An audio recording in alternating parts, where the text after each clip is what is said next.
On nous apprend depuis petit à aider les autres, à tendre la main, à montrer de la compassion. C'est beau, mais parfois, c'est aussi ce qui nous met dans les pires situations. Jack Ma disait, être bon, c'est important. Mais être trop bon, c'est dangereux. Parce qu'à force de vouloir sauver tout le monde, on finit parfois par se perdre soi-même. Aujourd'hui, on va voir 5 catégories de personnes qu'il vaut mieux ne pas aider, même si ton cœur te dit le contraire. Pas par méchanceté, mais pour préserver ton énergie, ton temps et ton équilibre intérieur. Tu as sûrement déjà vécu cette situation. Quelqu'un t'explique pour la 100e fois à quel point sa vie est compliquée, étouffante, injuste. Tu l'écoutes. Tu prends sur toi. Tu t'impliques même. Et plus tu essaies de lui tendre la main, plus tu sens une résistance étrange, comme si tu tirais sur quelque chose de lourd, immobile, bien décidé à ne jamais bouger. C'est ça, le paradoxe, ces personnes disent qu'elles veulent changer, mais elles ne veulent pas bouger. On les reconnaît facilement. Elles collectent les problèmes comme d'autres collectionnent des timbres. Un patron méchant, une vie trop dure, une chance absente, un système contre elles, un entourage qui ne les comprend pas. À première vue, on ressent de la compassion.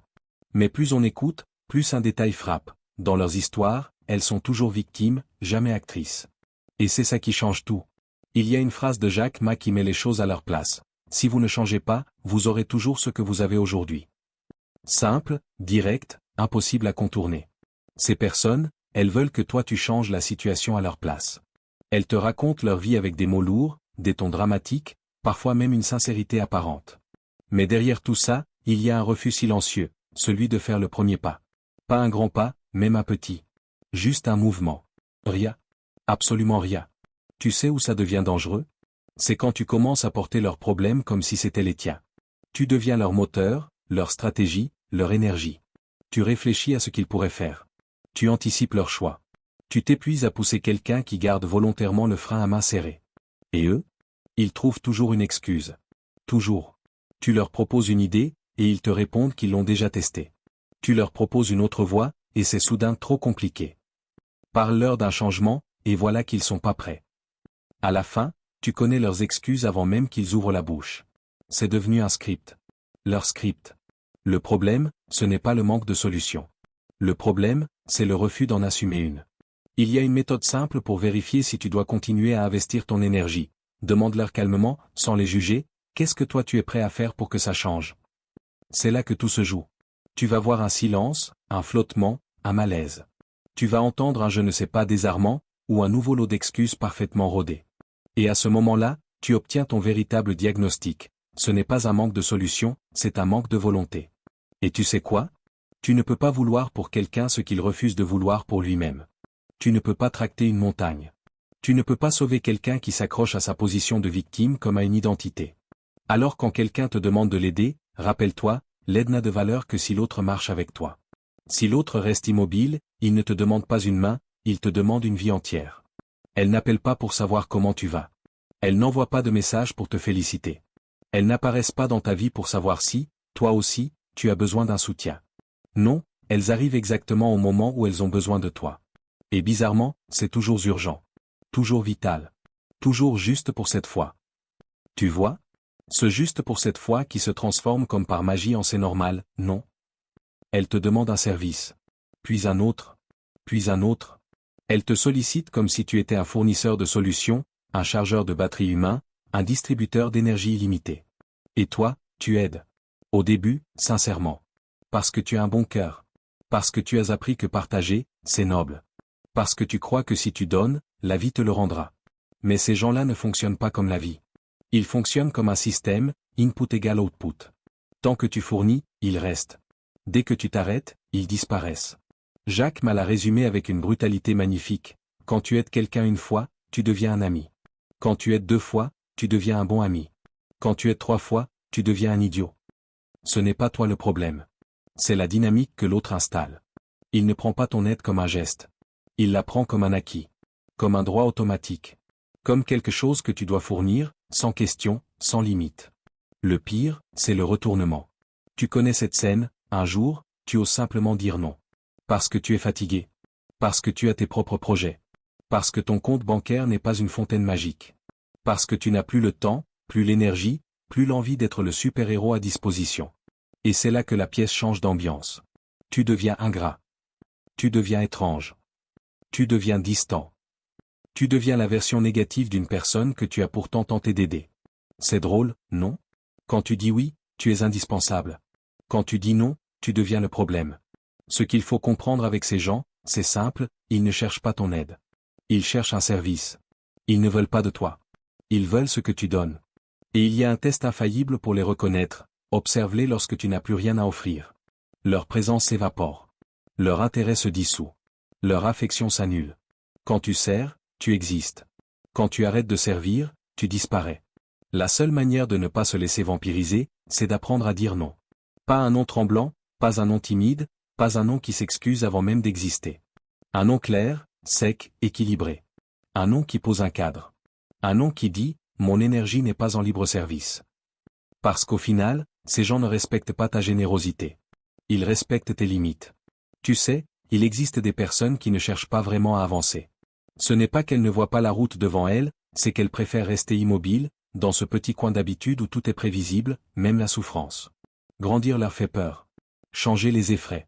Et au lieu d'affronter leur propre vie, elles préfèrent se raccrocher à la tienne. Ces personnes n'ont pas besoin d'un conseil. Elles ont besoin d'un refuge. Elles ont besoin que tu portes ce qu'elles refusent de regarder. Leur fonctionnement est subtil. Elles ne t'utilisent pas avec méchanceté. Elles t'utilisent avec confort. Elles t'appellent dès qu'un problème apparaît. Pas un gros problème, non. Pas une catastrophe. Juste un obstacle banal, une situation du quotidien qu'elles pourraient résoudre en un geste. Mais elles ne le font pas. Parce qu'elles savent que tu répondras. Parce qu'elles savent que tu as le cœur trop large pour laisser quelqu'un dans l'inconfort. Tu deviens leur raccourci. Leur plan d'urgence. Leur solution rapide. Mais ce que tu ne vois pas, c'est que plus tu règles leurs problèmes, plus ils deviennent incapables de les résoudre. Tu prends la place de leur force. Tu prends la place de leur autonomie. Il y a une phrase de Jack Ma qui percute droit au cœur, la pire habitude qu'on puisse créer chez quelqu'un, c'est de faire les choses à sa place. Parce que cette habitude devient un mode de vie. Et toi, tu deviens l'outil qui entretient cette habitude. Avec ces personnes, l'usure est progressive. Tu ne réalises pas tout de suite ce qu'elles t'enlèvent. Tu veux bien faire. Tu veux aider. Tu veux qu'elles aillent mieux, qu'elles avancent, qu'elles trouvent enfin leur stabilité. Mais à force de les porter, tu te mets à vaciller. Tu sacrifies ton énergie pour compenser leur immobilité. Tu t'épuises à résoudre des problèmes qui ne t'appartiennent pas. Et petit à petit, sans t'en rendre compte, tu deviens l'ombre de toi-même. Quand quelque chose arrive dans leur vie, ton téléphone sonne. Pas un message pour te demander comment tu vas. Pas une vérification sincère de ton état. Non. Un appel au secours automatique, presque mécanique. Et tu sais ce que ça crée? Une relation déséquilibrée où tu deviens le parent et l'autre reste l'enfant. Un enfant qui refuse de marcher, parce qu'il sait que tu le porteras toujours. Le plus troublant, c'est que ces personnes n'ont même pas conscience qu'elles t'utilisent. Elles pensent que c'est normal. Que c'est ton rôle. Que c'est comme ça entre vous. Mais il y a un moment où tu dois faire quelque chose que personne n'aime faire, renvoyer la responsabilité à son propriétaire. Pas avec colère, pas avec violence. Juste avec lucidité. Parce qu'à force de prendre en charge la vie des autres, tu oublies de vivre la tienne. Et pendant qu'ils stagnent, c'est toi qui t'enfonces. Avec eux, tout commence toujours pareil. Un regard fragile. Une voix tremblante.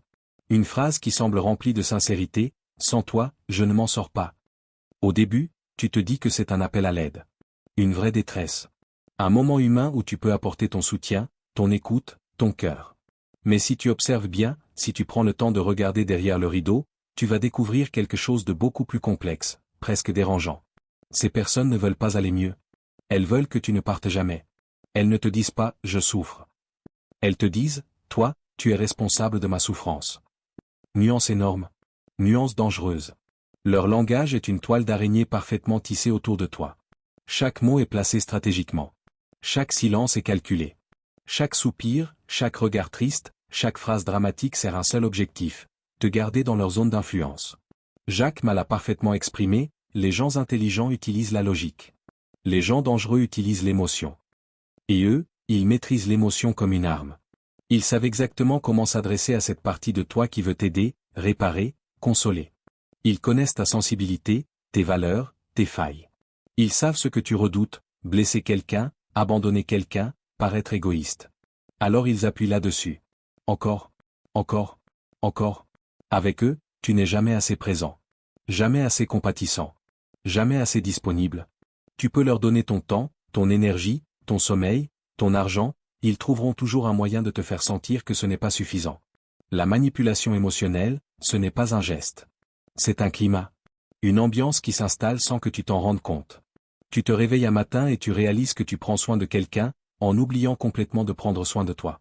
Tu veux dire non, mais ta gorge se serre. Tu veux t'éloigner, mais la culpabilité te frappe comme une vague glaciale. Tu veux respirer, mais tu te sens responsable de l'autre. Le signe est là, limpide, tu te sens coupable dès que tu penses à toi. C'est exactement ce que recherchent les manipulateurs émotionnels, te rendre coupable de ta liberté. Te rendre fautif de ton indépendance. Te rendre prisonnier de leur fragilité mise en scène. Ils veulent que ton monde tourne autour du leur. Que tes priorités deviennent les leurs. Que ton énergie leur soit consacrée en permanence. Avec ces personnes, chaque phrase est une pression invisible. Tu es le seul qui me comprenne. Si tu m'aimais, tu ferais ça. Tu veux me laisser tomber? Vraiment? Tu sens le poids? Tu sens le piège? Il n'y a qu'une seule façon de respirer à nouveau, poser des limites tranchantes, indiscutables. Parfois, il faut même disparaître un moment, laisser un silence, créer une distance. Non pas pour les punir, mais pour te sauver. Il y a des gens qui entrent dans ta vie comme une pluie silencieuse. Pas violente, pas brutale. Juste, lourde.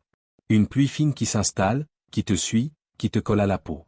Au début, tu ne t'en rends même pas compte. Tu te dis que c'est une mauvaise journée, un coup de fatigue, un petit passage à vide. Mais quand tu prends du recul, quand tu observes, tu réalises que chaque fois que cette personne apparaît, ton ciel s'assombrit. Certaines personnes ne détruisent rien. Elles érodent. Elles grignotent ton énergie doucement, sans bruit, sans intention malveillante. Elles vivent constamment dans un courant d'air de drame, d'histoires compliquées, de problèmes qui tournent en boucle.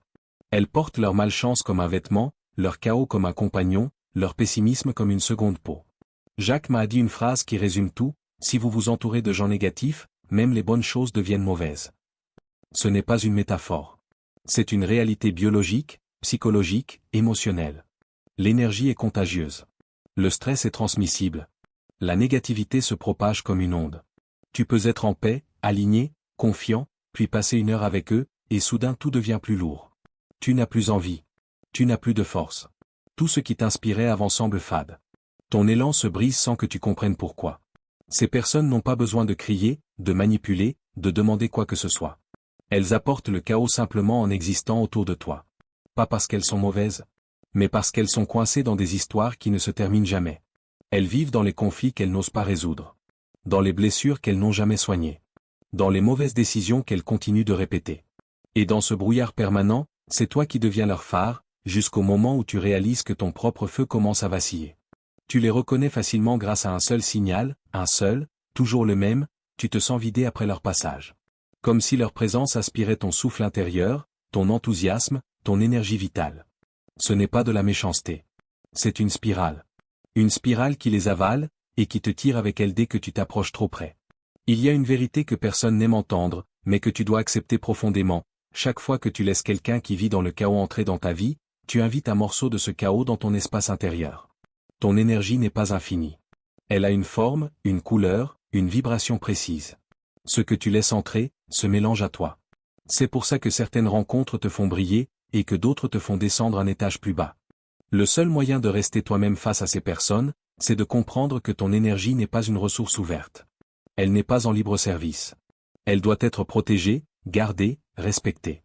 Parce que si tu laisses chaque tempête entrer, il ne restera bientôt plus rien de ton soleil.